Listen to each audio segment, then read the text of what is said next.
오늘은 사도 바울의 부르심에 대해서 생각을 하려고 합니다. 이 부르심 하면 사도 바울을 이야기하지 않을 수가 없습니다. 저는 이 사도 바울을 묵상하면서 어제 저녁 새벽 내내 그런 마음을 가졌어요. 하나님 왜 하필이면 이 바울 같은 사람을 하나님 부르셨습니까? 하필이면 이 바울 같은 사람. 바울은 참 유명한 사람이기 때문에 교회에서 사도 바울을 이야기하지 않고는 우리가 성경을 논할 수가 없습니다. 그만큼 초대교회에 초석을 놓은 사람이고, 사도 바울이 3차 전도 여행에 걸쳐서 세워놨던 교회가 사실은 오늘날 세계 교회가 된 것입니다. 그런데 오늘 사도 바울이 회심하는 이 장면을 보면 참 놀라운 모습을 가지고 있습니다. 오늘 성경 말씀이 바울이라고 표현하지 않고 이름을 사울이라고 시작합니다. 사울은 바울의 옛날 이름입니다. 육신적인 모습일 때 정말 세상에서 이름 날리고 살 때 그는 사울이라는 이름을 날리고 살았습니다. 바울 자신의 소개에 의하면 바울은 그 당시 법대를 나왔습니다. 히브리 법대를 나와가지고 최고의 그 당시 이 법을 공부하는 그 관습이 선생님 랍비 밑에서 사사를 받는 그런 제도였는데, 사울은 수재였습니다. 그래서 최고의 랍비 밑에서 사사를 받았습니다. 법을 사사 받아가지고 전도 유명한 청년이었습니다. 이 사람이 앞으로 장래 이스라엘의 올로 말하면 법무장관이 될 수 있는 그런 젊은이였습니다. 그런 사람이었습니다. 그런 사람이 오늘 말씀에 보면은 초대교회의 가장 극악한 핍박자였습니다. 극악한 핍박자. 아주 사람들이 이 사울 하면은 다 피해 다닐 정도로 교회에 다니는 사람들은 사울이라는 사람 이름만 들으면 부들부들 떨리기도 하고 공포감을 갖기도 하는 그런 사람이었습니다. 근데 사울의 입장에서는 그것이 자기가 배운 율법에 충실한 것이라고 생각했고, 그것이 하나님께 대한 충성이다라고 생각을 했습니다. 극악한 핍박자로 활동할 때, 사울이 그렇게 활동할 때 초대교회는 아이러니하게도 최고의 부흥기를 겪었습니다. 예루살렘은 가는 곳마다 예수님 믿는 사람들이 막 일어났습니다. 그때 사울이라는 청년이 최고의 사명감을 가지고 예수 믿는 사람을 핍박하고 잡아들이고 죽이는 일에 앞장을 섰습니다. 그래서 사도행전을 읽다 보면 7장에 가서 최초의 순교자 스데반 집사님이 나옵니다. 스데반 집사님이 순교할 때 돌로 쳐 죽임을 당했습니다. 이때 그 유대인들은 합법화를 위해서 이 돌로 쳐 죽임을 당하는 사람에 대한 증인이 있습니다. 증인. 이 사람이 왜 이렇게 죽임을 당했는지 증언을 해줄 사람이 있는데, 그 사람이 바로 사울이었습니다. 이 사람이 왜 이렇게 돌로 쳐 죽임을 당해야 됐는지 그것을 사람들에게 합리적으로 설명해 줄 수 있는 그런 증인으로서 사울이 있었습니다. 스데반 집사가 순교하고 나서 교회가 극심한 핍박에 휩싸여서 예루살렘에서 교회 다니는 사람들이 더 이상 그 예루살렘에서 신앙생활을 할 수가 없게 되었습니다. 그래서 사마리아와 유대로 뿔뿔이 흩어졌습니다. 뿔뿔이 흩어져 가지고 성도들이 그냥 숨어 지내는 것이 아니고 거기 가서도 예수님을 전하는 것입니다. 그러니 사울이 더 화가 났어요. 숨어서 가만히 지내는 게 아니고 흩어져 가지고 또 예수를 전하네. 그래서 사울이 오늘 1절 말씀에, 그래서 사울의 감정이 그렇게 담겨서 1절이 시작되고 있습니다. 같이 읽겠습니다. 1절 읽습니다. 시작. 사울이 주의 제자들에게 대하여 여전히 유업과 살미가 등등하여 대제사장에 가서, 이 말씀은 사울이 부르심을 당했을 때, 부르심을 받았을 때 당시 상황입니다. 사울의 개인적인 상황과 사회적 상황, 교회적인 상황, 그것을 다 여기 담고 있습니다. 제자들에 대해서 유업과 살기가 등등했다 그랬습니다. 제자들에 대해서. 이 제자들은 예수님 믿는 사람들이죠. 특별히 제자라고 하는 것은 제자들이 대표였습니다. 당시 예수님의 제자들이 예수님을 증거하는 일에 있어서 대표가 되었기 때문에 제자들에 대한 이 살기가 등등함은 교회에 대한 살기가 등등함과 같은 의미였습니다. 여기서 등등하다, 엠프네온이라는 말은 참 그 특이한 단어입니다.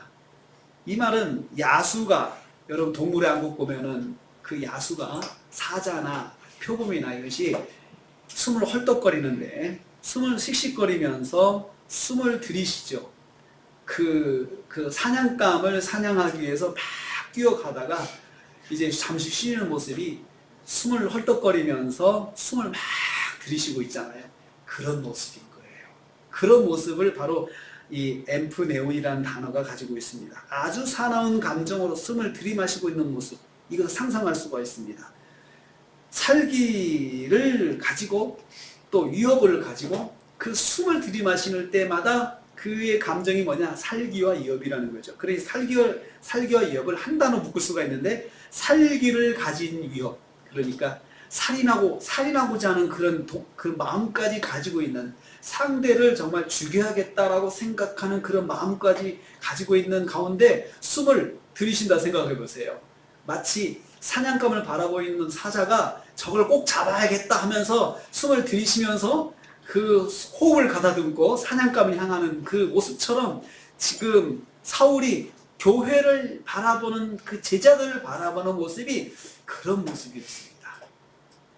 얼마나 이 사람이 살기가 등등했겠습니까? 죽이고자 하는 위협의 감정이 숨결을 가득 채우고 있었습니다. 사울의 심장 가득히 성도들을 죽이고 교회를 죽이고자 하는 마음이 있었다는 것입니다. 얼마나 그가 초대교회에 대해서 적대감을 가지고 있었는지 알 수 있는 말입니다. 사울은 이러한 살인 감정으로 가득 채워져 있었습니다. 그래서 사울은 스데반을 돌로 쳐 죽이는 현장에도 자원했습니다. 내가 증인하겠습니다. 그래서 죽이는 사람들의 겉옷을 다 자기가 맡아주고 거기서 그걸 다 바라봤습니다. 그걸 바라보면서 얼마나 그의 마음이 만족스러웠겠습니까? 그리고 흡족해 하면서 자기가 정말 하나님을 위해서 뭔가 큰 일을 하나 했다고 생각을 했습니다. 그럼 이어서 교회 성도들을 잡아서 옥에 가두었다, 이렇게 말을 8장 3절에 말씀하고 있습니다. 예루살렘에서 핍박받던 성도들이 유대와 사마리아로 흩어지기 시작했습니다. 흩어진 사람들이 또 가만히 숨어있는 것이 아니고 예수를 전한다는 말을 듣고 그의 심장이 또 뛰기 시작했습니다. 그의 심장이 더욱더 이 살기로 더 헐떡거리면서 뛰기 시작했습니다. 이것들을 내가 어떻게 하지? 하는 마음으로 잠을 자지 못했을 것입니다. 그래서 그가 대제사장을 찾아갔다 했습니다. 그래서 대제사장을 찾아가서 이렇게 표현하고 있는데, 제사장을 왜 찾아갔습니까? 대제사장은 당시 유대 사회에 사내들인이라고 하는 공회가 있습니다. 우리로 말하는 국회 같은 것인데, 사내들인 공회가 70명으로 구성되어 있습니다. 70명의 장로로 구성되어 있는데, 70명의 장로로 구성된 사내들인 공회의 대표가, 의장이 대제사장입니다. 그러니까 그를 찾아가서 허가증을 받으려고 하는 거죠. 딱 자기가 이러이러한 생각을 가지고 있으니까 자기한테 허락해 주시고 권한을 위임해 주세요. 그렇게 하려고 간 것입니다. 2절 말씀 읽겠습니다. 다메섹 여러 회당에 가져갈 공문을 정하니 이는 만일 그 도를 따르는 사람을 만나면 남녀를 막론하고 결박하여 예루살렘으로 잡아오게 하라. 대제사장 사내들인 공회의 이 임명장 공무원은 팔레스틴 영내와 영해 어디든지 유대인들이 있는 곳에는 절대적인 영향을 미쳤습니다. 신임장이었습니다. 유대인 공동체에서는 대제사장의 위임장이 사람들한테는 절대적인 그런 법적인 권한을 가지고 있었습니다. 그걸 달라는 것입니다. 그래서 다메섹에 가가지고 자기가 거기서 예수 믿는 사람은 남녀를 불문하고 다 자기가 잡아오겠다고 하는 그런 자원을 합니다. 그러니까 저한테 그 권한을 주세요. 공문을 주시면 제가 딱 체포영장과 똑같은 거거든요. 딱 보여주면서 다 잡아갈 거예요. 잡아올 생각이었습니다. 다메섹이라고 하는 건 지금의 시리아의 다마스커스입니다.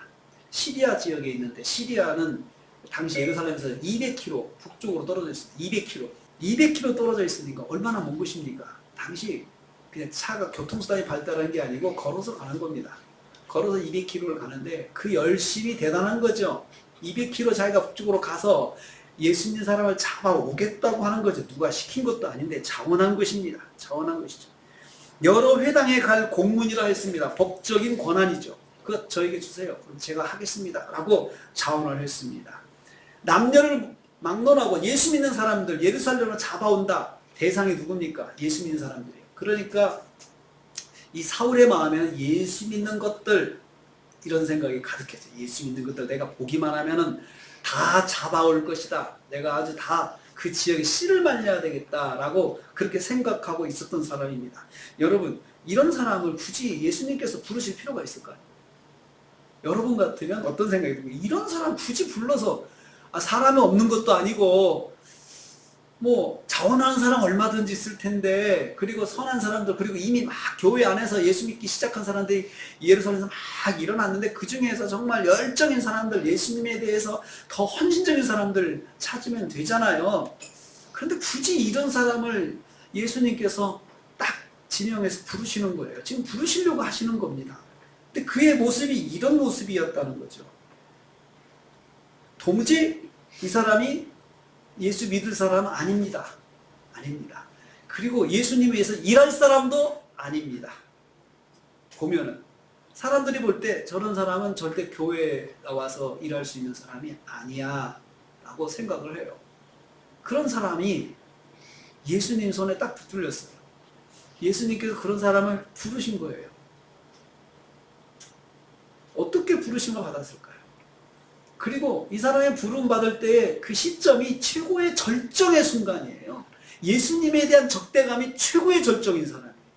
그냥 한풀 꺾여가지고 고민하고 한풀 꺾여가지고 또 내 인생이 뭔가라고 그렇게 우울해하고 있을 때 주님이 찾아오신 것도 아니에요. 이 사람이 예수님에 대한 적대감으로 아주 최고 충만해 있을 때 예수님께서 그 사람을 딱 찾아가신 거예요. 어떻게 그런 일이 일어났습니까? 어떻게? 오늘 말씀은 그것이 포인트입니다. 3절에 있습니다. 시작. 사울이 길을 가다가 다메섹에 가까이 이르니 호련히 하늘로부터 빛이 그를 둘러 빛이 분자가 비추는지라. 호련히 하늘로부터 빛이 그를 둘러 비쳤다라고 했습니다. 갑자기 하늘에서 빛이 사울을 덮었습니다. 그러니까 예수님께서 그를 찾아가시는데 빛으로 찾아가신 거죠. 빛의 광채로 찾아가신 거예요. 호련히 비추었다라고 했습니다. 갑자기, 뜻밖의 그런 뜻이죠. 그러니까 사울이 기대하지 않고 있었어요. 이런 모습, 이런 상황 전혀 기대하지 않았습니다. 기대했겠어요? 기대할 수도 있겠습니까? 예수라는 사람이 나를 이렇게 찾아오면 내가 믿어주지라고 생각을 했겠습니까? 절대로 그런 생각 못했다는 거죠. 안 하고 있을 때예요. 안 하고 있을 때. 지금으로 말하면 내가 예수 믿고 싶은 생각 죽어도 없을 때. 아니 내가 예수님 믿으면 손바닥에 장을 지진다고 생각하고 있을 때, 그 최고 절정이잖아요. 응? 나는 그럴 일이 없어 라고 생각하고 있고, 그냥 예수 믿는 사람만 보면은 아주 마음에 그냥 욱하는 마음이 생겨가지고 저것들을 내가 어떻게 내가 처리를 할까라고 이런 생각하고 있을 때 예수님께서 갑자기 빛으로 그를 덮으셨습니다.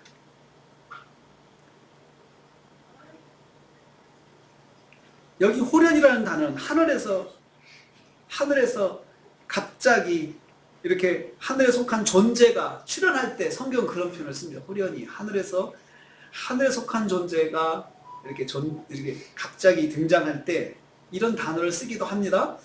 그리고 성경에서 이런 부분들의 표현들이 많이 있습니다. 지금 사울이 하늘의 하나님의 역사로 주님을 만나고 있음을 보여주고 있습니다.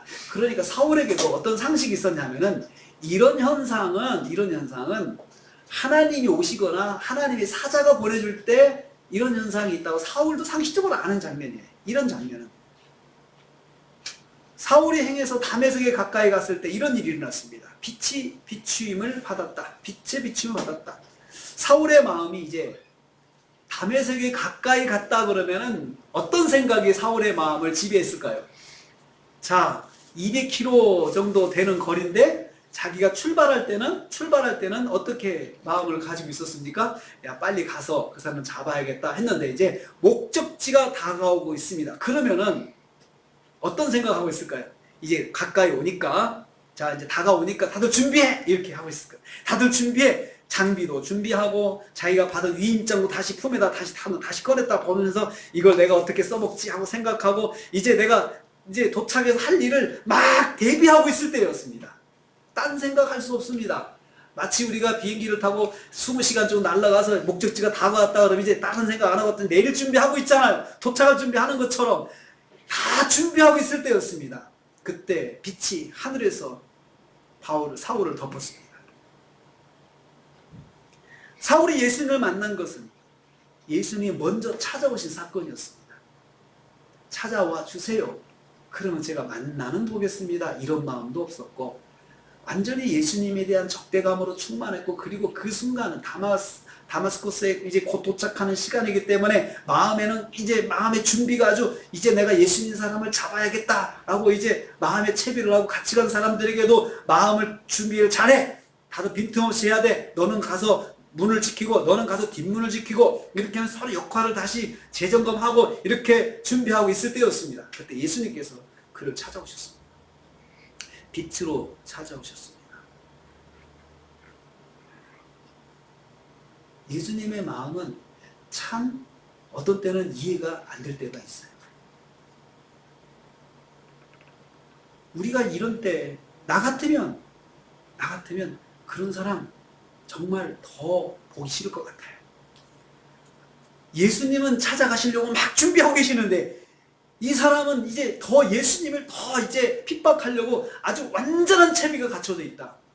그 사람을 건드려서 무슨 이익이 있겠습니까? 건들 필요가 있을까요?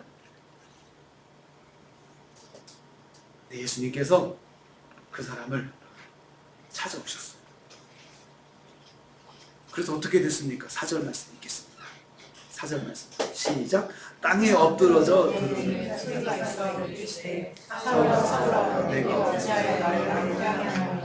사울이 땅에 엎드려졌다 했어요. 엎드려졌다. 여기 사울이 스스로 땅에 엎드렸다는 뜻입니다. 우리말의 번역에는 엎드러졌다라고 이렇게 수동으로 되어 있잖아요. 근데 사실은 능동입니다. 사울이 엎드린 거예요. 자기도 모르게 딱 엎드린 거예요. 그러니까 엎드려진 거죠. 자기도 모르게 스스로 엎드린 거예요. 호련히 하늘로부터 비치는 초자연적인 광채에 압도당해서 스스로 땅에 엎드렸던 것입니다. 다메섹을 얼마 남겨두지 않은 거리에서 같이 간 일행들을 막 독려하고 있었고 자기도 마음의 준비를 딱 하고 도착하면 회당부터 들어가서 그곳에 예수 믿는 사람들을 예수 믿는 사람 사로잡아야겠다 이렇게 당부도 하고 다 준비하고 채비를 단단히 하고 있는데 그런 상황에서 빛이 갑자기 덮였고 그리고 그가 자기도 모르게 땅에 딱 엎드린 거예요. 몸을 굽혀서 땅바닥에 바짝 엎드리자마자 몸이 굳어버렸습니다. 저는 몸이 굳었을 거라 생각을 해요. 딱 몸이 굳어버린 거죠. 사울은 마음의 준비가 전혀 없는 가운데 주님을 만나게 되었다는 것입니다. 사울은 오히려 적개심과 증오심으로 심장까지 가득 차 있을 때 주님을 만나게 되었다는 것입니다. 여러분, 주님께서 우리를 부르실 때 내가 막 준비됐을 때 부르시는 거 아니에요. 그때도 있지만 준비가 전혀 되지 않고 내가 오히려 예수님에 대해서 아주 미움과 증오가 가득할 때 주님께서 그때 부르실 수 있어요. 그 순간에 부르실 수 있어요. 우리가 이런 사람 예수 믿을까? 라고 생각할 수 있잖아요. 이런 사람 예수 믿을까? 찔러도 피 한 방울 나올 수 없는 사람. 그리고 예수 믿는 사람이라면 항상 아주 격하게 반응하는 사람. 나한테는 말도 하지 마라고 하면서 격하게 반응하는 사람. 그런 사람 예수를 믿을 수 있을까요? 믿을 수 없습니다. 우리 그렇게 결론 내리잖아요. 그런데 예수님은 생각이 다르세요. 그런 사람도 찾아가세요. 준비가 안 됐는데 찾아가세요. 만나면 욕부터 할 사람인데 찾아가세요. 주님의 마음이 어떤 사람에게 있는지 여기서 알 수 있어요. 주님의 마음이 그런 사람도 놓지 않고 품으신다는 거 기억해야 돼요. 그럼 우리가 이 말씀을 가지고 어떻게 적용해야 됩니까? 내가 정말 예수를 믿으면 나도 그런 사람 품어야 된다는 거예요. 어렵겠지만 정말 이런 말씀은 가능하면 안 보는 게 좋습니다. 내가 해야 되니까요. 안 보고 안 하면 죄잖아요. 마음이 찔리잖아요. 그런데 예수님께서 이렇게 우리한테 보여주시는 것은 우리도 그렇게 하라는 거예요. 사람들이 그럽니다. 예수 믿는 사는 사람이 그러면 됩니까? 나는 못해도 예수 믿는 당신은 하라, 그 말이잖아요. 뭘 하라는 거예요? 이렇게 하라는 거죠. 자, 우리 대한민국이 많이 갈등하고 있습니다. 이때 예수 믿는 사람들이 이걸 풀어야 된다는 거죠. 어떻게 풀어요? 예수님처럼 풀어야 되는데, 이래야 된다는 건데 쉽지 않죠. 그러려면 어떤 마음이 있을까요? 예수님께서 도대체 무슨 마음으로 이렇게 사울 이 사람을 찾아가셨을까요? 사울. 우리가 그것을 이 속에서 깨닫게 될 것입니다. 마음의 준비가 되어 있지 않아도 주님은 찾아오십니다. 주님을 미워하는 마음으로 가득 차 있어도 주님은 찾아오십니다. 사울은 주님이 찾아오심으로 주님을 만나게 된 것입니다. 4절 말씀 또 어떻게 만났는지 보겠습니다. 같이 읽습니다. 땅에 엎드려져 들으매 소리가 있어. 사울아 사울아 내가 어찌하여 나를 핍박하느냐. 여기 소리를 들었다고 했습니다. 소리를 들었습니다. 하늘의 빛 가운데서 예수님의 음성이 들려온 것입니다. 사울은 빛을 체험했고 이어서 음성을 체험했습니다. 사랑하는 성도님들, 예수님께서 살기 가득한 사울에게 하신 말씀을 읽으면서 다시 한번 읽으면서 예수님의 감정을 한번 느껴보시기 바라겠습니다. 사울아 사울아, 거기 한번 읽겠습니다. 시작.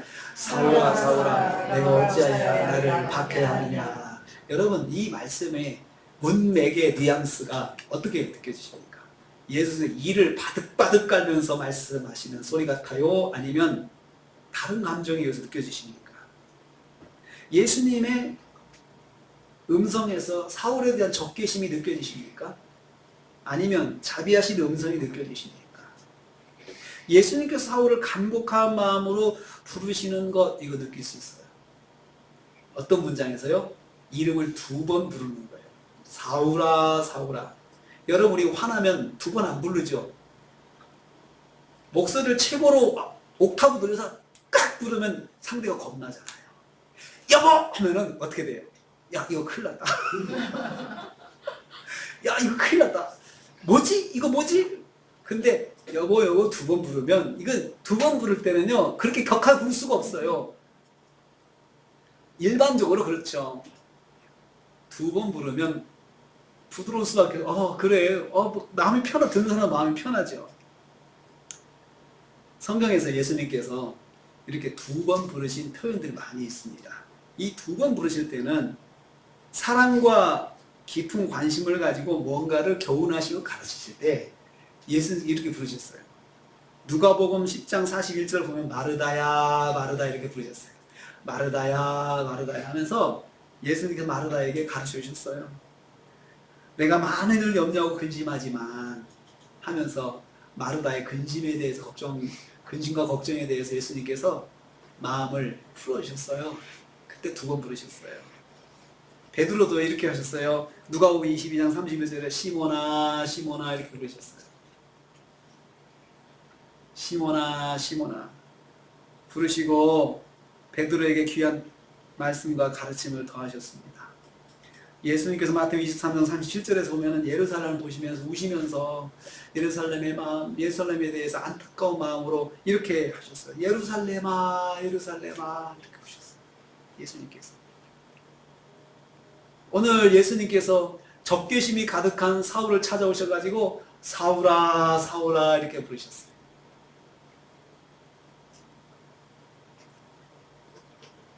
예수님께서 살기와 적개심으로 충만한 사울을 찾아오셔서 사울아 사울아 간곡하게 부르심으로 영적인 깊은 잠에 빠져있는 사울을 깨우셨습니다. 사울을 사랑의 음성으로 불러 깨우시고 있습니다. 사랑하는 성도님들, 예수님께서 증오심과 적개심으로 충만한 사울을 사울아 사울아 부르신 것처럼 저와 여러분을 사랑의 음성으로 부르십니다. 안타까운 마음으로, 그리고 주님께서 말씀하시고 싶을 때 우리의 이름도 2번 부르십니다. 주님의 사랑의 음성을 들을 수 있기를 바랍니다. 이어서 말씀하십니다. 내가 어찌하여 나를 핍박하느냐. 사실 사울의 핍박의 대상은 예수가 아닙니다. 예수 그리스도를 믿는 모든 제자들, 곧 교회였습니다. 그런데 예수님은 사울을 향해서 어찌하여 나를 핍박하느냐고 물으셨습니다. 지금 사울이 교회와 성도를 핍박하는 것은 바로 예수님을 핍박하는 것이라는 말씀입니다. 예수님께서 교회와 예수님을 동일시하고 있는 걸 볼 수 있죠. 교회와 예수님을 동일시하고 있어요. 교회를 핍박하는 것, 성도를 핍박하는 것, 예수님 핍박하는 것이다. 동일시하죠. 그러니까 교회가 예수님의 몸이고 성도가 예수님의 몸이다 라고 하는 것을 여기서 말씀하고 있는 거죠. 이 말씀은 바울의 마음에 깊이 각인되었습니다. 훗날 바울은 서신서에서 교회가 그리스도의 몸이라고 가르치고 있습니다. 틈이 있을 때마다 교회는 예수님의 몸이야 라고 가르치면서 교회를 귀하고 존귀하게 그는 소개하고 있습니다. 그러므로 순교한 스데반 집사, 예루살렘에 쫓겨난 박해받는 그리스도인들, 바울에 의해서 옥에 갇힌 모든 믿음의 성도들, 이 사람들은 곧 예수님의 몸으로 표현되고 있습니다. 그러니까 바울이 지금까지 박해한 사람들, 그 사람들을 박해한 게 아니고 예수님을 박해한 것이다 라는 것입니다. 사울이 깜짝 놀라서 질문합니다. 깜짝 놀라 질문합니다. 5절 읽습니다. 같이 읽습니다. 시작. 대답하되 주여 누구십니까? 이르되 나는 내가 박해하는 예수라. 여기서 주여 누구십니까? 갑자기 표현이 바뀝니다. 주여 누구십니까? 예수님을 주라고 알아본 게 아니고 지금 빛 가운데 지금 형상이 보이지 않고 빛으로 자기가 지금 쬐고 있고 그 가운데 음성이 들리잖아요. 그러니까 상대가 누구냐고 상대를 부를 때 당신 누구야 하지 않고 주여 누구십니까? 라고 그렇게 불렀습니다. 그래서 사울은 지금 자신에게 말씀하고 있는 분이 하나님이든지 아니면 하나님의 사자라고 직감을 했어요. 이건 사울의 종교 지식입니다. 종교 지식입니다. 그런 정도로 하늘에서 음성이 들릴 정도고 이 정도 현상은 하나님이 오시거나 아니면 하나님께 사자를 보내실 때 가능한 것이라고 알고 있기 때문에 그 음성을 향해서 그렇게 질문한 것이 주님 누구십니까? 주님 누구십니까? 라고 했습니다. 동시에 자신이 하나님을 위해 해온 모든 행동에 대한 혼란이 찾아온 것입니다. 지금 음성에 의하면 네가 나를 왜 핍박하냐라고 했는데 분명히 상대가 예수님이라고 지금은 아직까지는 알지 못했어요. 근데 저 음성에 의하면 내게 오신 분은 하나님이든지 하나님의 사자인데 하나님께서 자기 행동이 왜 나를 핍박하냐라고 하니 하나님을 핍박했다라는 소리로 들리지 않겠어요? 내 행동이 이게 잘한 게 아니라는 말씀이잖아요. 그러니까 상대가 누구신지를 묻는 거죠. 도대체 당신이 누구십니까? 라고 묻는 것입니다. 사울은 자신이 열심히 행하는 그리스도인들의 탄압이 하나님 앞에서 올바른 일이라고 생각했는데 지금 찾아오신 이분이 내 행동이 틀렸다라고 이야기하시니까 거기에 대해서 사울이 깜짝 놀라고 질문하는 것입니다. 당신 누구십니까? 당신 누구십니까? 네가 나를 박해하는 것이다. 나를 박해한다 라고 이야기하는 이 문장이 사울한테는 지금 충격으로 다가온 거예요. 충격으로 다가온. 내가 그러면 하나님께 대해서 지금 잘못하고 있다고 지금 말씀하시는 건데 순간 지금 담에서까지 다 와가지고 이 말을 듣고 나니까 이 사람이 지금 충격이 생긴 거죠. 그래서 당신이 누구십니까? 물었어. 당신이 누구십니까? 이 질문이 사울의 인생을 바꾸는 질문이 되었습니다. 하나님을 바로하는 질문이었기 때문입니다. 당신이 누구십니까? 여러분, 믿음 생활할 때 한 번쯤은 이 질문이 필요합니다. 당신이 누구십니까? 하나님은 도대체 누구십니까? 이 질문에 대한 답을 찾아야 신앙이 들어옵니다. 내 믿음 속에 하나님이 누구신지 깨달아야 됩니다. 그래서 하나님이 살아계시면 하나님이 누구신지 저한테 말씀을 해주세요. 이 기도 제목을 가지고 깊은 기도와 깊은 성찰에 빠진 사람들 공통적인 현상이 믿음의 사람들의 현상입니다. 사울은 빛과 음성으로 찾아오신 예수님을 만나게 되었습니다. 사울을 찾아오신 예수님은 하나님이나 하나님의 사자일 것으로 사울을 직감했습니다. 그런데 그분이 하는 말이 지금 네가 하는 일은 틀렸다라고 말씀을 하니 자기 행동에 대한 분석부터 시작된 거죠. 내가 한 일이 과연 옳았다는 건가? 내가 한 일이 과연 옳은 건가? 이 생각을 한 거죠. 그래서 자꾸 그런 마음이 드니까 그분이 누구신가를 알고 싶었습니다. 여러분, 이처럼 사울은 예수님의 사랑의 말씀 통해서 부르심을 깨닫고 있습니다. 하나님께서 우리를 부르실 때 준비가 되지 않아도 우리를 찾아오시죠. 그리고 또 한 가지 그 다음에 하시는 일이 있어요. 우리를 말씀을 통해서 뭔가를 깨닫게 하세요. 나를 보게 하시고 내 삶을 보게 하시고 내가 지금까지 내 가치관을 이렇게 살아왔는데 내 삶이 잘못됐단 말일까? 이 생각을 하게 되는 거죠. 여러분, 이러면 인생에 혼란이 옵니다. 안 그래요? 지금까지 내가 옳다고 생각해 왔는데 옳다고 그렇게 하는데 이게 틀렸다 생각해 보세요. 탈북한 북한 사람들이 가지는 공통적인 혼란이 그거랍니다. 나만이 지금까지 이랬다고 생각했는데 실제로 와보니 그게 아니라는 게 혼란이 오기 시작하는 거죠. 이거 뭐지? 여러분도 여러분의 인생에서 옳다고 생각하고 맞다고 생각해 왔는데 그것이 틀렸다라고 생각이 될 때 인생에 혼란이 오죠. 그 혼란이 만약에 말씀을 읽으면서 성경을 읽으면서 설교를 들으면서 그런 혼란이 왔다 그러면 여러분도 질문하셔야 됩니다. 하나님 누구십니까? 저에게 이런 생각을 주시는 당신 누구십니까? 그 답 찾으셔야 됩니다. 5절 말씀 다시 읽습니다. 주님의 대답이 있습니다. 같이 읽습니다. 대답하고 주여 누구시니까 이르시되 나는 내가 박해하는 예수라. 사울의 인생을 바꾸는 질문에 대한 예수님의 대답. 나는 내가 박해하는 예수라. 지금까지 사울이 박해해왔고 지금도 박해하고 있는 예수라는 거죠. 사울이 뒤집어질 만한 말씀입니다.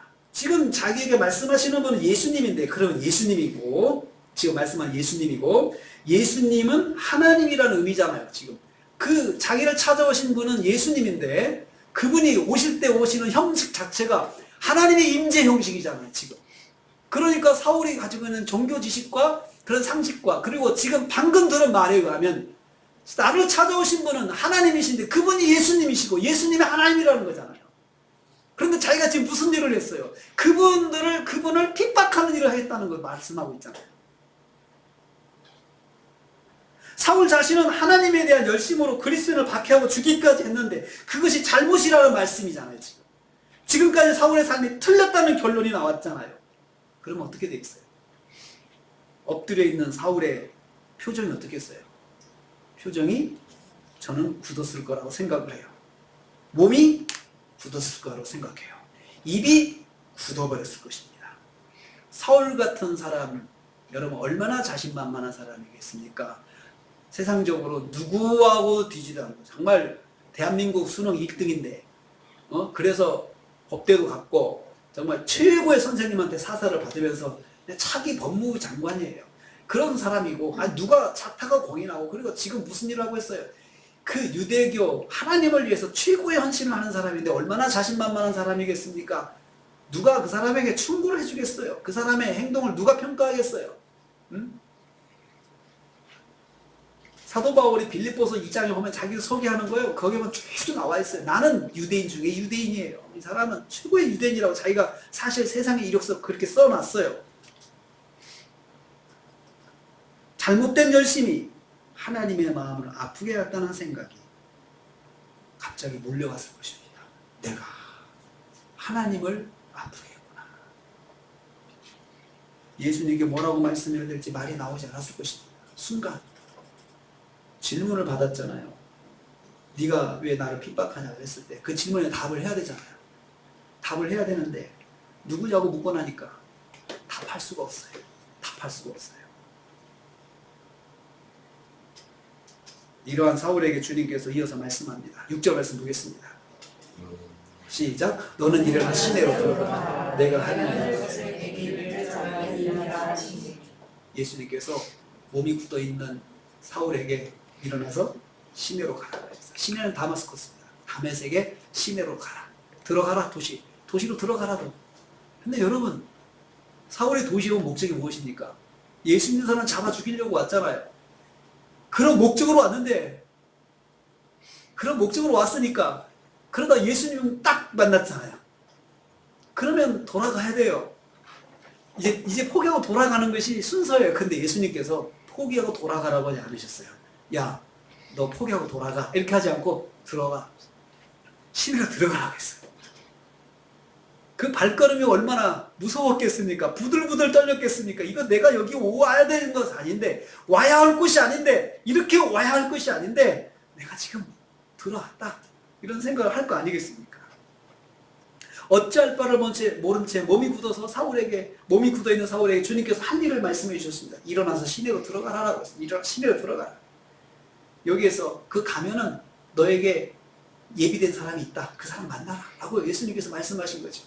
자, 여러분, 예수님께서 사울이 뭘 해야 할지 앞길을 준비해 두신 거예요. 준비해 두시고 그를 찾아오신 거지. 그러니까 주님께서 나를 찾아오실 때는, 나를 만나실 때는 뭔가 나에게 미션이 있다는 거예요. 그러한 나를 찾아오셨을 때는 미션이 있다는 거죠. 그걸 주님께서 말씀하고 있습니다. 주님의 부르심의 길에는 주님의 예비하심이 있습니다. 예비하심이 있어요. 그건 구체적으로 모릅니다. 그 사람 만나서 뭘 해야 될지 그 사람이 또 알려주겠죠. 그 사람을 통해서도 깨닫게 되겠죠. 자신이 뭘 해야 될지. 그 부르심에는 길이 있습니다. 뭘 해야 할지. 이 길을 따라가는 것이 부르심의 첫 번째입니다. 이리 가라고 이리 가면 됩니다. 예수님께서 그리 들어가라 했잖아요. 그럼 들어가는 거죠. 그게 첫 번째 길이에요. 첫 번째. 부르심대로 가는 것. 이때 사도 바울이 이해를 하고 갔겠습니까? 뭘 이해하고 갔겠어요? 일단은 붙잡혀 가는 거예요. 야, 이게 큰 충격을 받았어요. 이건 내가 지금까지 살아온 게 잘못이었고, 이것이 정말 하나님에 대한 헌신이 아니고 하나님을 아프게 하는 일이었어. 근데 나는 그걸 모르고 지금까지 사람도 죽였고, 그 사람들, 예수 믿는 사람들, 하나님 믿는 사람들 다 잡아다가 감옥에 가두고 그런 일을 하고 왔으니 자기의 모든 일에 대한 것들이 순간 지나가면서 얼마나 마음에 고통이 왔겠습니까? 그래도 주님께서 하신 일을 주셨으니 해야 되는데, 그때는 시키는 대로 하는 것밖에 없는 것입니다. 알았습니다. 들어갔습니다. 8절 이제 들어가려고 합니다. 8절 읽습니다. 시작. 사울이 땅에 있었으나 아무것도 보지 못하고 사람의 손에 끌려 가면서 그랬는데, 여러분, 일어나서 가려고 해요. 눈이 안 보여요. 참 주님이 일하시는 거, 하시는 거 보면은 우리가 가끔씩 이게 이해가 안 될 때가 많아요. 들어가라 했으면 들어갈 수 있게 하잖아요. 눈을 또 멀게 하셨네? 아니, 들어가라 해놓고는 눈을 멀게 하시는 건 무슨 심정이에요? 들어가려면 눈이 보여야 들어갈 수 있잖아요. 그래서 사람들의 손에 이끌려 들어갔어요. 아무것도 못 봤다 했어요. 이끌려가는, 그냥 초보적인 행동만 하는 거예요. 초보적인 행동. 그러면 그때 이야기할 수 있잖아요. 나 눈이 안 보여서 못 가겠습니다. 그렇게 해도 되잖아요. 나 눈이 안 보여서 못 가겠습니다. 주님, 이게 뭡니까? 눈이라도 보여주셔야지. 눈이 안 보이면 제가 어떻게 갑니까? 안 보이면 못 간다고? 사람 손에 끌려가면 되잖아. 중요한 건 가는 거지. 네가 어떻게 가는 그게 중요한 게 아니야. 가는 게 중요한 거지. 내가 폼나게 가는 것이 중요한 게 아니고, 사람들의 손에 끌려가지고 지금까지는 어떻게 해왔습니까? 사람들을 끌고 왔던 사람입니다. 사람들을 끌고 왔던 사람이었는데 다메섹에 들어갈 때는 사람 손에 끌려가는 사람이 되었습니다. 비참하죠? 주님이 나를 부르셔가지고 나한테 어떤 미션을 주셔가지고 뭔가 정말 거창한 일들이 일어날 거라고 생각했는데 겨우 무슨 일이에요? 눈이 안 보이고 사람 손에 질질 끌려가지고 사람 손에 의지하고 이 사람이 나의 손을 놓으면 내가 길을 잃을 수밖에 없는 그런 정말 불쌍한 모습으로, 최소한의 모습으로 주님의 길을 가고 있는 거죠. 주님의 길을 간다고 하는 것이 여러분 굉장히 거창하고, 이런 사람이 벌써 부르심을 받았으면 뭔가 탄탄 대로를 열어놓고 그 하나님께서 정말 멋있게 폼나게 사용하실 것 같잖아요. 안 그렇잖아요. 폼나지 않아요. 주님 일을 하는 것을 뭔가 폼나는 내가 세상에서 뭔가 가오를 잡고 그리고 내가 주님을 했으니까 이렇게 됐다라고 뭔가를 할 수 있는 것 같은 그러한 것이라고 말하는 분들이 많아요. 그렇지만 여러분 처음 시작은 그렇지 않습니다. 보니까 내가 예수 믿었다고 뭐 큰일이 일어나는 것도 아니고 예수 믿었다고 나를 뭐라 그러는 과장님이 뭐라고 안 하는 것도 아니고 내가 예수 믿었다고 말 안 듣는 그 아이들이 말을 잘 듣는 것도 아니고 내가 은혜 받았다고 해가지고 뭔가 기적이 나타나는 거 아닙니다. 그냥 무엇이 예수 믿고 믿기 전에 차이점입니까? 예수 믿기 전에는 내가 내 삶을 이끌어가는 폼나는 삶을 살았다 하더라도 예수 믿고 나서부터는 이건 아닌데 주님이 하라고 하니까 할 수밖에 없는 삶을 사는 거죠. 주님의 권위로 내가 그렇게 하는 거죠. 이 사람 내가 만나면 나 속상하고 괴로운데 주님께서 만나라고 하니까 만나는 거죠. 손에 끌려서 가는 거예요. 그리고 만나서도 뭘 할지도 몰라요. 눈이 감겨 있으니까 아무것도 할 수 없잖아요. 아무것도 없어요. 그러한 상황에 처한 본인의 심정이 어떻겠어요? 여러분, 본인의 심정 생각해. 사울의 심정 생각해 보세요. 이게 뭐지? 자, 자기 행동은 잘못된 거 알아요. 근데 자기 행동은 잘못된 거 아는데 근데 예수님께서 오셨어요. 만났어요. 정말 극적인 만남이 이뤘어요. 그런데 시작이 뭐예요? 내가 아무것도 할 수가 없어요. 손에 끌려가는 거예요. 이게 뭐지? 그 순간 여러분 인생에서 만 가지 생각이 들 것 같아요. 예수 믿은 건 잘한 것 같은데 이거 첫 출발이 이건 보통 내가 이건 생각한 것이 아닌 거예요. 지금.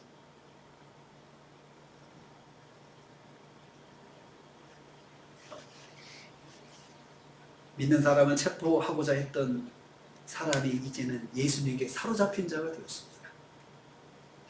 예수님을 핍박하던 대제사장의 권세를 등에 업고 의기양양하게 유업과 살기를 가지고 있던 사람이 이제는 그리스도인들에게 이제 그렇게 나가면서 진정한 대제사장인 예수님의 권세를 올리는 사람이 되었습니다. 대제사장의 위임장을 받고 등등했던 사람이 이제는 히브리서의 말씀에 의하면 우리의 영원한 대제사장인 예수 그리스도의 손에 붙잡히는 사람이 되었습니다. 9절 말씀이 있습니다. 9절 말씀 시작. 사흘 동안 오지 못하고 먹지도 마시지도 아니하니. 자, 이 말의 수동인지 능동인지 보세요. 주체가 보지 못한 것도 누가 주체예요? 사울이.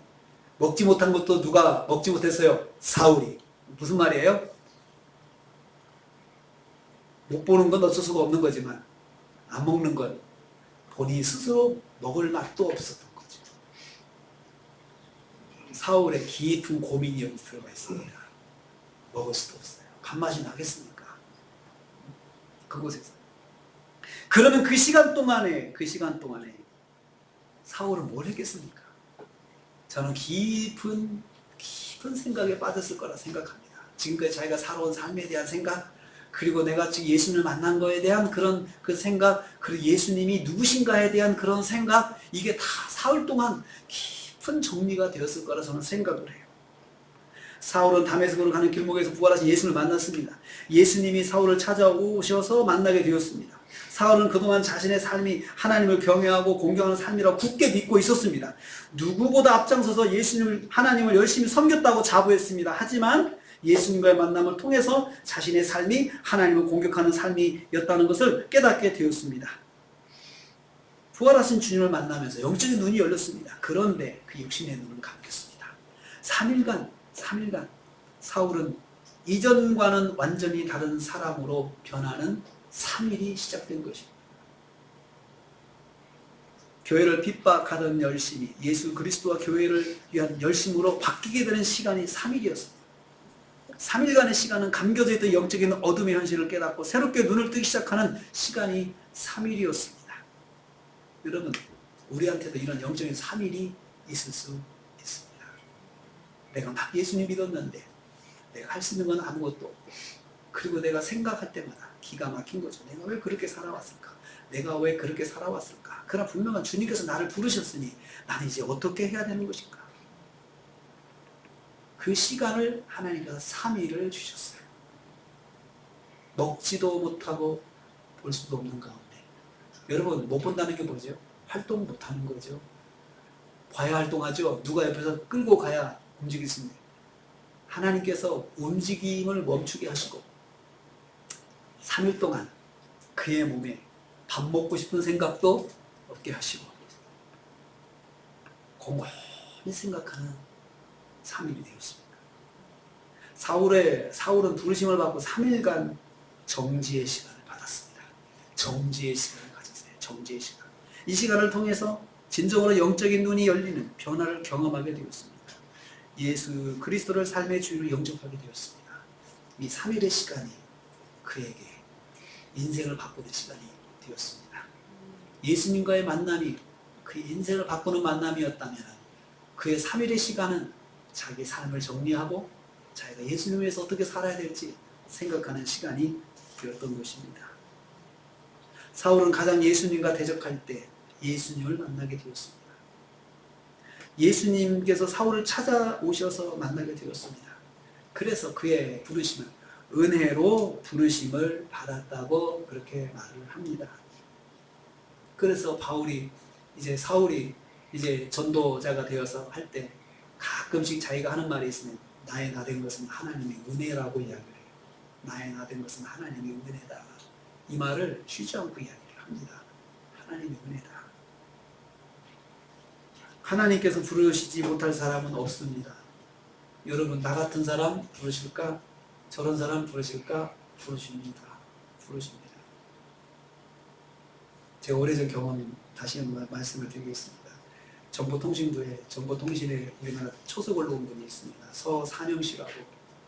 노태우 정부 시절에 그분은 정보통신부의 핵심 인물이었습니다. 그 정보통신 그 일들을 할 때 실무에서 최고의 사람이었고, 그 사람은 차기 정보통신부 장관이라고 다들 이야기했는데 그분이 너무 과로해가지고 암에 걸렸습니다. 간암에 걸렸습니다. 시한부 생명이 되었습니다. 시한부 생명이 되어가지고 죽게 되었을 때 어느 분이 저한테 그분을 좀 전도해달라고, 그분을 좀 만나달라고 부탁을 했습니다. 그분의 부인 되는 분인데, 그래서 제가 삼성병원에 입원해 계신 그분을 찾아갔습니다. 찾아가서 그분을 만났습니다. 그리고 누워 계신 그분한테 제가 그렇게 이야기를 했습니다. 제가 지금부터 우리 선생님에게 예수님을 전하려고 합니다. 들으실 마음이 있으시면 눈을 끔뻑해 주세요. 끔뻑하더라고요. 제가 전했습니다. 전했더니 그분이 듣고 이 예수님을 믿으시겠습니까? 라고 했더니 그분이 저한테 다시 한번 이야기를 해달래요. 제가 처음부터 다시 이야기했습니다. 그랬더니 그분이 일어나서 앉으시는 거예요. 앉으셔서 믿는다고 고백을 했어요. 그리고 저한테 영접기도를 또 같이 제가 하는 것마다 숨을 가쁘게 쉬면서 이렇게 소고하셨어요. 그렇게 예수를 믿고 제가 그 이후로 3개월 동안, 그분이 돌아가시게 3개월 동안 매일 새벽 예배 마치고 삼성병원을 찾아갔습니다. 그리고 예배를 드렸어요. 예배를 드리고, 예배를 드릴 때 같이 일어나서 앉으셔가지고 기다리고 계셔요. 예배 드리고, 그렇게 하고 3개월 후에 제가 임종 예배를 드리고 그분이 돌아가셨습니다. 임종 예배를 드리고 나서 제가 그분에게 천국에 하셨으니까 천국에서 보자고, 그리고 편안히 가시라고. 그분의 숨이 끊어지고 호흡기가 끊어지면서 그분의 손을 만졌는데 심장이 뛰지 않고 이제 점점 손이 차가워지면서 그렇게 하고 그분이 돌아가셨습니다. 그분이 장례식에 왔는데, 장례식에 정보통신부 직원들이 많이 와서 장례를 했어요. 예수 믿는 사람이 없어요, 그 집안에. 그래서 혼자 찬송하고 혼자 완전히 장례식의 예배가 저 혼자 하는 거예요. 저 혼자 모두 앉혀놓고 저 혼자 독창을 하는 거예요. 예배 때마다 찬송가 4절까지 다 합니다. 그런데 그 앉았던 정보통신부 직원 중에 신우회 회원들이 왔어요. 신우회 회원들이 와서 깜짝 놀라요. 그래서 표표가 성도 서사명 써놨죠. 목사님이 또 진례를 하죠. 그러니까 이 사람들이 어떻게 우리 차장님이 예수를 믿었냐고. 자기들은 몰랐대요. 너무나 무서워서 자기들은 말을 못 꺼냈대요. 그분한테 너무나 엄하고. 근데 그분들이 다 그 이후로 정보통신의 요직에 다 들어가셨더라고요. 자기들이 무서워서 예수 믿자고 말을 못할 정도로 그분이 굉장히 철저하게 사람들을 가르친 거예요. 다 가르친 거죠. 그런 사람이 예수를 믿었다는 거예요. 그분들이 깜짝 놀라고 은혜를 받아요. 그래가지고 그분들이 오셔서부터 제가 독창을 안 하고 같이 예배를 드리기 시작한 거죠. 같이 예배를 드리고, 그리고 다 인사해가지고 그 안 믿는 집안이기 때문에 제가 그렇게 말을 했어요. 여러분 예수 안 믿어도 이거 다 한시처럼 읽으시라고 다 읽으세요. 읽는 것이 찬송입니다 하고는 저 혼자 독청하고 가사는 다 읽으라고 그러고 일부러 5절까지 있는 찬송하고 막 그랬어요. 왜냐하면 전도해야 되니까요. 저 혼자 하더라도 찬송 계속하고 성경도 본문을 같이 읽었어요. 저는 긴 본문을 가지고 가서 같이 읽고 같이 또 설교도 제가 하고 그랬어요. 하나님께서 부르시지 못할 사람 없어요. 우리 생각은 그런 것 같지만 하나님께서 역사하십니다. 하나님께서 그분을 찾아가시죠. 이 빛으로 예수님을 만나는 이 예수님 영접의 사건은 지금도 중동에서 일어나는 종종 일어나는 예수님 영접의 사건입니다. 이란에서 선교사가 없는데 예수 믿는 사람들이 생기는 것이 빛으로 오신 주님을 만나고 그리고 예수를 믿었다고 하는 그런 감정을 이란에 있는 그리스도인들이 많이 해요. 이란에서. 그런 이슬람 지역에서 전도자가 없는데 예수 믿는 사람은 어떻게 생기느냐, 그런 사건으로도 생기는 것을 보고를 받습니다. 그래서 이분이 예수를 믿고 나서 성경을 배우고 싶어가지고 예수 믿는 한국 사람들 찾아오는 거예요. 한국 사람 찾아와서 성경 가르쳐 달라고 해서 한국 사람이 듣고 성경을 가르쳐 주는데 어떻게 예수 믿었냐 했을 때 이렇게 바울 같은 체험을 이야기하는 것입니다. 사랑하는 성도님들, 예수님께서 구원하실 때는 항상 원리가 은혜입니다. 자격이 아니고 은혜입니다. 은혜로 구원하십니다. 그리고 자비하신 하나님의 음성으로 부르십니다. 사울아 사울아 부르신 것처럼 사랑의 음성으로 나를 부르시는 하나님의 음성을 꼭 기억하십시오. 그 음성이 들려지게 해달라고 기도하십시오. 들려지게 해주십시오. 부르신 하나님은 우리가 곧 뭔가를 뛰어들어서 하나님의 큰 일을 하게 하시는 것이 아니고 우리 우선 예수님을 삶의 주인으로 바꾸는 변화를 경험하게 하십니다. 먼저 뭔가 변화가 있어요. 내가 믿음의 변화가 일어나도 그거부터 하나님이 원하시는 거예요. 근데 우리는 보통 신앙생활을 보통 액션 중심으로 생각을 해요. 액션 중심으로 신앙생활을 생각하는데 여러분, 신앙생활은 액션이 중심이 아니에요. 먼저 우리의 감정이 먼저예요. 하나님을 내가 믿느냐, 이게 더 중요해요. 그리고 이 믿음이 액션으로 표현이 될 때 정말 하나님께서 영광을 받으시지, 내가 믿음의 감정이 없는데 액션부터 나갔을 때 하나님이 감동해 주실 것이다. 물론 그것도 하나님께서 받으시고 하나님께서 사용을 하십니다. 그렇지만 그것이 나의 믿음에는 아무 영향이 없어요. 내가 믿는 믿음에 어떤 영향을 주면 참 좋겠는데 내가 어떤 액션을 하고 그냥 거기서 끝나면 다른 사람에게는 감동을 줄 수 있지만 나에게는 아무 유익이 없다는 거죠.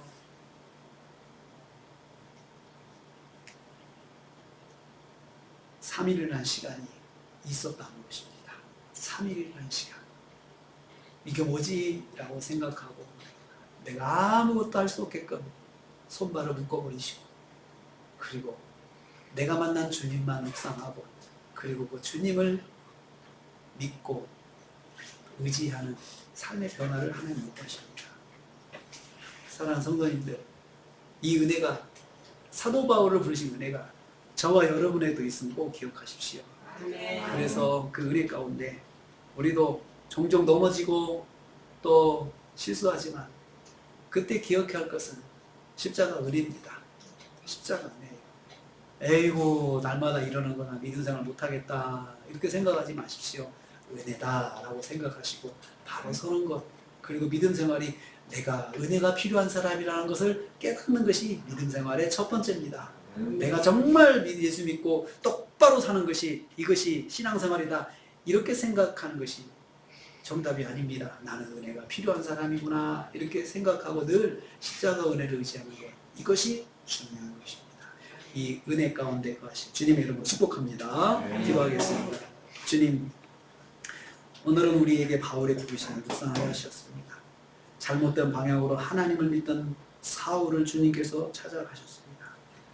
혹시 잘못된 방향으로 하나님께 열심히 있다면 찾아오셔서 가르쳐 주시옵소서.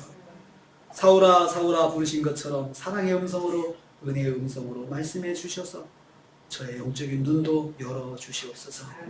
제 인생의 3일의 시간 같은 멈춤이 있다면 주님을 만나는 시간임을 깨닫고 주님을 만나는 귀한 시간 되게 하여 주시옵소서. 예수님의 이름으로 기도하옵나이다. 아멘.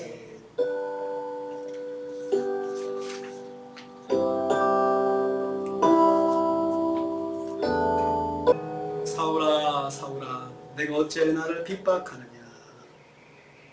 지금은 우리 주님 예수 그리스도의 은혜와 하나님 아버지의 무한하신 사랑하심과 성령님의 감동 교통 충만 이루하심이 은혜로만 살 수밖에 없다는 고백으로 주님 앞에 나와서 은혜로 부르심 받았다는 사실을 고백하고 중진을 떠난 성도들 머리머리의 가정과 생활, 교회와 관계된 모든 기관들이 함께하지 못했지만 여러 곳에 흩어진 형제자매들 위해, 우리 대한민국 위해, 그리고 전쟁에 있는 우크라이나와 중동 땅 위에 지금부터 영원토록 함께 있을지어다. 아멘.